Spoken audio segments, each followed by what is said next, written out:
capsule concernant l'importance de savoir que quand tu n'es pas digne, quoi faire, hein? Alors Seigneur, merci pour ce moment encore, ce moment si merveilleux et dans cet entourage vraiment si magnifique aussi. Seigneur, tu fais du bien en tout temps, comme la Bible nous dit vraiment.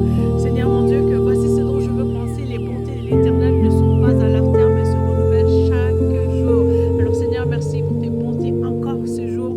Amen, amen, amen, amen. Alors vraiment, tu n'es pas digne, je ne suis pas digne, nous ne sommes pas dignes du salut de l'Éternel, mais voici ce qu'il faut faire lorsque nous savons que nous ne sommes pas dignes. Alors que nous savons que nous ne sommes pas dignes, c'est déjà aussi une victoire en soi. Alors on veut vraiment aller de victoire en victoire, parce que la Bible nous dit que l'Éternel Dieu, il veut nous amener de gloire en gloire. Alors que vraiment nous sommes en chemin, il faut savoir que oui, nous ne sommes pas dignes, nous sommes d'accord, parce que le moindre péché que nous avons en tant qu'humains vraiment peut avoir des effets tellement dévastateurs.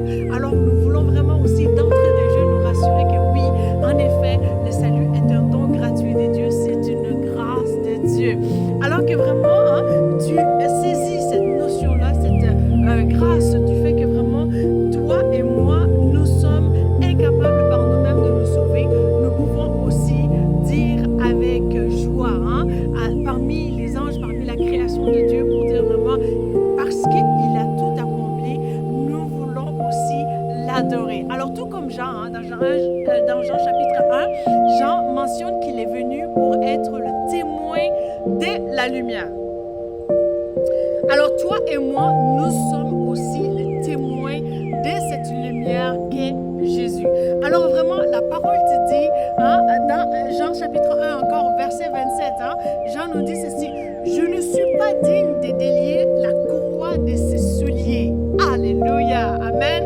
Et toi et moi, si nous sommes honnêtes aussi, nous pouvons aussi nous identifier à travers ces dires-là, de dire que Jean était même humble parce que à travers les épreuves desquelles Jésus nous a tirés d'eux, il nous a sortis d'eux, nous pouvons dire que waouh, c'était très humble. Qu'est-ce que Jean a dit? Qu'il n'était pas digne de délier les courroies des chaussures de Jésus.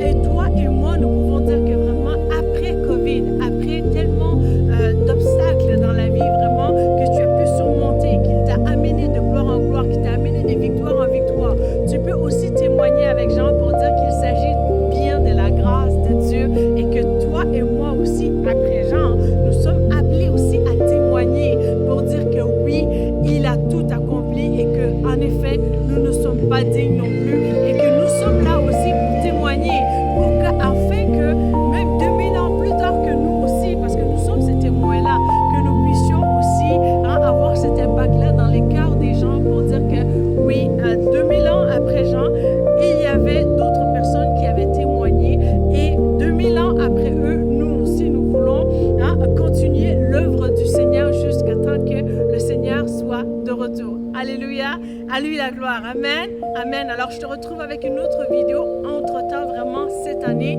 il s'agit d'aller annoncer la volonté du Seigneur. Alors n'hésite pas vraiment à aller proclamer l'Évangile partout là où Dieu te met à cœur, d'aller avec un cœur sincère, avec un cœur vraiment prompt pour aller faire la volonté du Seigneur. Et ça vaut le coup, ça va apporter des changements. Et puis j'en suis certaine qu'en retour, ton cœur va être heureux. Tu vas te dire, je ne suis pas digne, mais je suis vraiment heureuse d'être dans la barque de Jésus pour qu'ensemble, nous puissions manifester la différence qu'il a à cœur de manifester sur cette terre. Amen, amen. Je te retrouve